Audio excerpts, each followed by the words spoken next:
The loudest person in the room is often trying to control something. Watch closely, and you'll notice it. They're reading reactions, testing responses, looking for the smallest crack in someone's composure. But the quiet person never gives them one.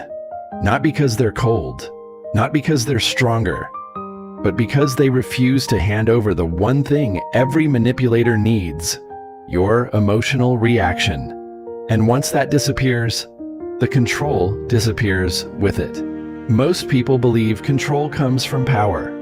Psychology suggests it comes from something much simpler: prediction. If someone knows what makes you angry, what makes you jealous, or what makes you desperate for approval, they already know what you'll probably do next. That's how manipulation works. But quiet people reveal almost nothing. They observe before they speak. Their emotions stay private. Their responses are intentional, not immediate. To someone trying to predict them, they're almost impossible to read.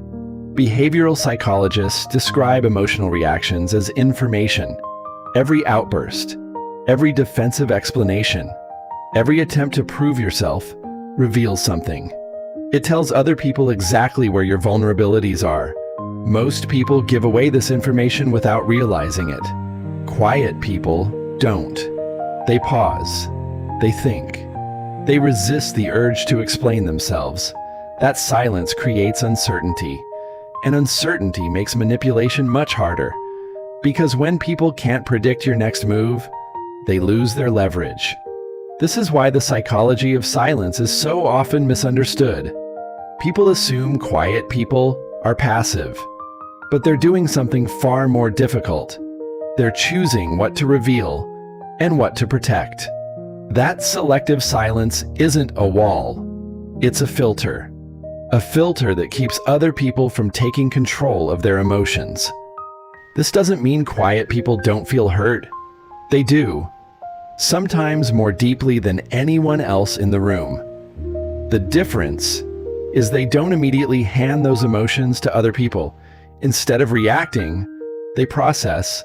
Instead of arguing, they evaluate. Instead of chasing, they observe.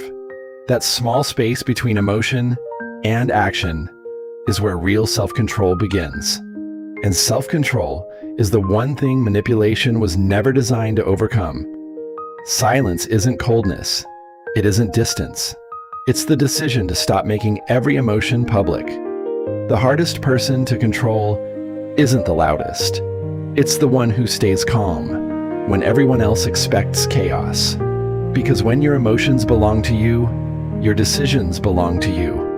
And when your decisions belong to you, so does your freedom. That's what makes quiet people so difficult to control.